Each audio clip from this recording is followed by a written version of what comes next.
Telegram को ban करने के कुछ दिन बाद ही मामला दिल्ली हाई कोर्ट पहुंच गया है। केंद्र सरकार ने मैसेजिंग प्लेटफॉर्म टेलीग्राम पर गंभीर आरोप लगाए हैं। सरकार की तरफ से दिल्ली हाई कोर्ट में कहा गया कि टेलीग्राम ऐप नया डार्क वेब बन गया है। अपराधी, साइबर फ्रॉडस्टर, कट्टरपंथी समूह और दूसरे खतरनाक तत्व कानून की नजरों से बचने के लिए इसका इस्तेमाल कर रहे हैं। अब इस प्लेटफॉर्म को कई गैर कानूनी गतिविधियां चलाने के लिए यूज किया जा रहा है। दरअसल नीट री एग्जाम में पेपर लीक की घटना को रोकने के लिए सरकार ने 22 जून तक टेलीग्राम पर टेम्परेरी बैन लगा दिया है। साथ ही इसके मैसेज एडिटिंग के फीचर को भी 30 जून तक डिसेबल रखने का आदेश दिया गया है। जबकि टेलीग्राम ने इस आदेश को गलत बताते हुए दिल्ली हाई कोर्ट का दरवाजा खटखटाया था। टेलीग्राम के सीईओ ने अपने बयान में कहा था कि सरकार ने पेपर लीक करने वालों के बजाय इस प्लेटफॉर्म के 15 करोड़ यूजर्स को सजा दी है। कंपनी ने राहत की मांग करते हुए दिल्ली हाई कोर्ट में याचिका दाखिल की थी। इस मामले की सुनवाई के बाद सॉलिसिटर जनरल तुषार मेहता अपनी टीम के साथ दिल्ली हाई कोर्ट से निकलते हुए नजर आए। सरकार की ओर से टेलीग्राम बैन किए जाने पर राजनीतिक प्रतिक्रियाएं भी आ रही हैं। न्यायिक विकल्प हैं टेलीग्राम के पास, वो जा सकते हैं, लेकिन हाल के दिनों में जो कदाचार की शिकायतें आई और उसके बाद जो बड़े कदम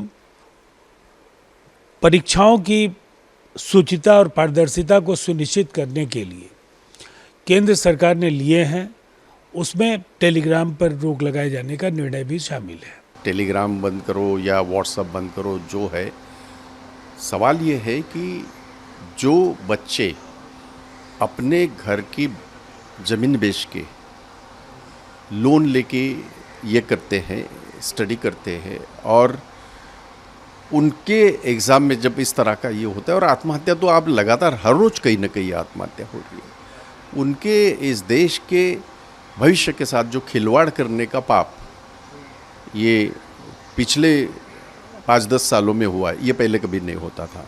पूरी दुनिया में ऐसा कहीं हुआ है? मतलब सिर्फ यहाँ पे कर रहे हैं। बहुत सारे बच्चे उसके थ्रू तैयारी करते हैं, मतलब टेलीग्राम के ऊपर उनके नोट्स होते हैं, टीचर्स उनको भेजते हैं, सारा कुछ मालूम। ये तो मतलब जो हमारी अगली जनरेशन है, जनरेशन नेक्स्ट है, जिसको जेन जी भी बोलते हैं, अब तो जेन अल्फा आ गई है, तो उसका जो कैरियर है उसको बर्बाद करने के लगे हैं। तो अभी दुनिया कहाँ पहुंची हुई है? एआई की बात हो रही है, चिप्स की बात हो रही है, सेमीकंडक्टर की बात हो रही है, इलेक्ट्रॉनिक व्हीकल्स की बात हो रही है। हम कहाँ हैं इसमें? मतलब हमारे पास एक हमने लाइट कम्बैट एयरक्राफ्ट जो बनाना था वो अभी तक नहीं बनाया, 25-30 साल हो गए।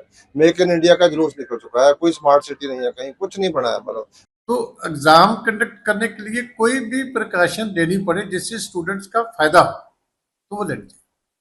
क्योंकि आजकल सोशल मीडिया जो है, इसके जरिए ऐसी इंफॉर्मेशन आगे फॉरवर्ड होती है। अगर गवर्नमेंट को जो एजेंसी जांच कर रही है उनको लगता है कि कोई माध्यम यूज हो रहा है, तो उसको एक दिन के लिए रोक दिया जाएगा, तो कोई ज्यादा फर्क नहीं पड़ेगा। स्टूडेंट्स का कैरियर ज्यादा इंपॉर्टेंट, जो भी प्रिकॉशन लेनी पड़े किसी भी हालत में ये सुनिश्चित करना चाहिए कि कोई भी पेपर लीक नहीं होना चाहिए। सरकार का तर्क है टेलीग्राम पर यूजर फोन नंबर और अपनी आईडी को हाइड कर सकते हैं, जिससे जांचकर्ताओं के लिए अकाउंट चलाने वालों की असली पहचान करना मुश्किल हो जाता है। इसके प्राइवेसी फीचर के कारण यह platform drug trafficking, cyber crime, terrorism, child exploitation और फ्रॉड जैसी चीजों के लिए यूज किया जा रहा है।